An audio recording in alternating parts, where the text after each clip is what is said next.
Have you ever wondered about the public policy of minimum wage and why you get paid as much as you do? Today I will tell you about the pros and cons of increasing minimum wage.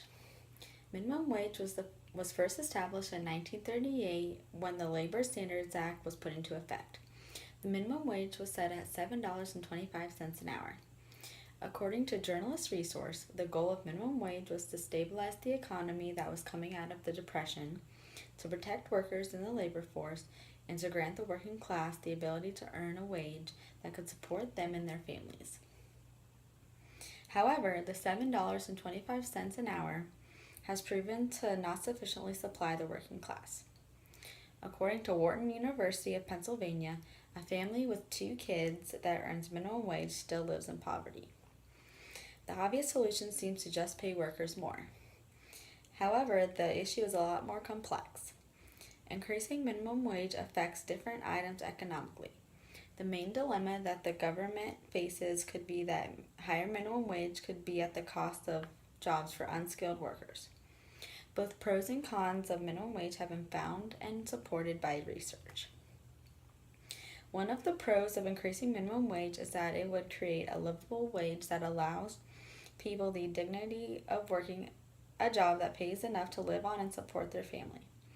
It seems very unfair and wrong that people who work full-time still live in poverty. According to Wharton Management professor Peter Capelli, we have become much more tolerant of inequality but also less interested in doing things to help the poor. It is not a great thing in society to have lots of people working and not being able to afford to live. It is argued that the government and taxpayers may spend more money keeping the minimum wage low rather than increasing it. Low-wage employees can impose great costs on taxpayers in the form of food stamps and Medicaid. According to a study found that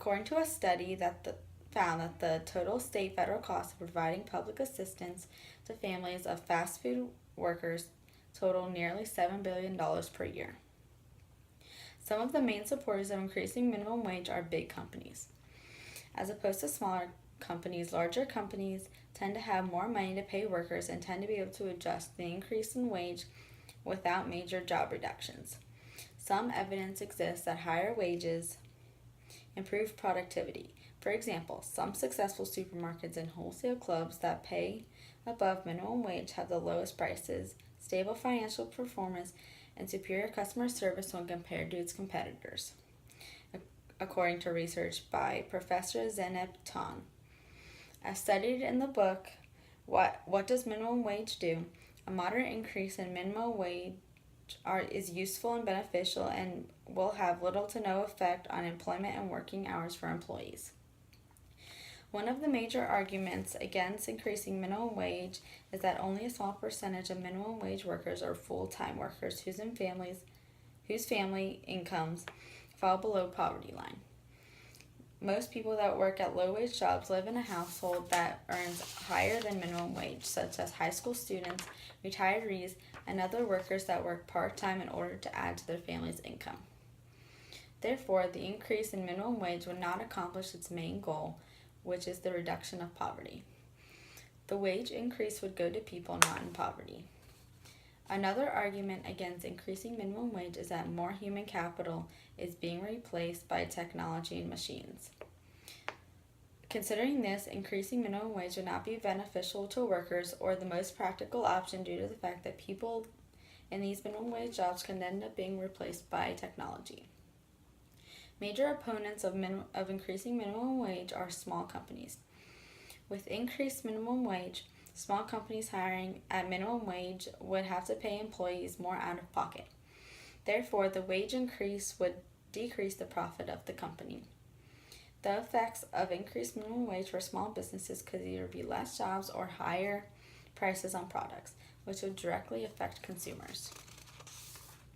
The main issue economists are trying to figure out is whether the pros of increase in minimum wage outweigh the cons of the increase. Increasing minimum wage would affect many groups and items in the economy as a whole. After realizing that minimum wage set in place by the Labor Standards Act of 1938 does not sufficiently supply the working class with enough money, people began to seek a solution. The proper solution to this issue continues to be debated.